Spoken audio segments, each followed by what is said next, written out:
Olīveļļu degustācijai žurnāls Dienas ēdieni izvēlējās extra virgin jeb augstākās kvalitātes pirmā spieduma eļļas no Spānijas, Itālijas un Grieķijas. Šī bija aklā degustācija. Ražotāju vārdus eksperti uzzināja un pudeles ieraudzīja tikai pēc degustācijas.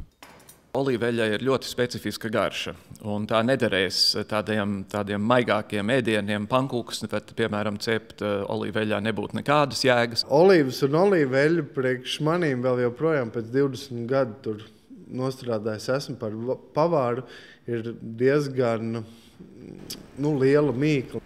Ar olīveļļām man liekas, ka ir tā kā ar operu, vai mums patīk vai nepatīk. Viņā ir grūti saprast uz vienu degustāciju un pateikt, vajag labs produkts. Īstenībā olīveļļa tas ir vesels process. Ekspertiem jautājām, kādai jābūt labai olīveļļai un kuras no degustācijā vērtētajām tādas ir.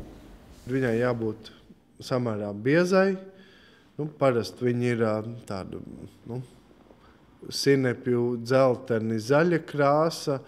Un viens no tādām rakstura īpašībām ir tas tomēr nelielais rūgtums. Un tad tas rūgtums ir, kuram patīk ekstrēms, tā, ka varbūt citam tur jādzer ūdens glāzi pa virsmu, citam patīk, ka tikai knapi viņš pēcgaršā. Tas tad katram jāatrod sava garša. Jo košāka, spēcīgāka krāsa, blīvums, konsistents, aromāts, tas viss veido kvalitāti un rezultātu. Jo bija arī olīveļas, ko mēs pagaršojām, krāsa bija nekāda, smarža bija atkal, bišķiņ bija smarža, garša atkal nekāda.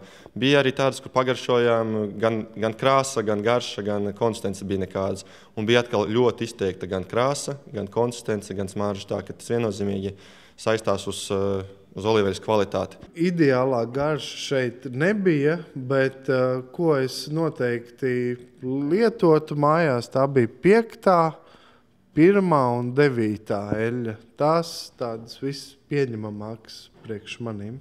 Šajā diapazonā, kas mums šeit ir gan ļoti vienkāršas, pliekanas tādas eļļas, bez īpaši daudz garšas, un līdz pat eļļām, kurām ir diezgan tāda sarežģīta, kompleksa garša, kurā ir jūtamas gan garšaugu kaut kāda garša, gan pat ziedlapiņu varbūt kaut kāda garša. Manā uztverē pilnīgais uzvarētājs ir 5. no šīm olīveļļām. Es varu piekrist, ka arī 1. un 9. ir pieņemama un varbūt pieejamāka cilvēkam, kas neko īpaši daudz nav vēl iepazinis par olīveļļu, jo 5. jau tiešām ir sarežģīta un kompleksa olīveļļa. Man tā garšoja vislabāk. Favorītos ir 5., 1. un 9. 5. patīkama bišķiņa ar patīkamu rūgtumu, ar labu olīveļas garšu un ar spēcīgu smaržu. 1. atkal spēcīgāks rūgtums, patīkama garša, un 9. no olīveļām maigāka olīveļa priekš emulsijas mērcēm, priekš viegliem salātiņiem, lai tas rūgtums nenomāktu ēdienu. Ja, piemēram, ar 9. tad varētu sākt tie cilvēki, kam sākumā liekas no olīveļām, varbūt mazliet nepatīk olīveļas.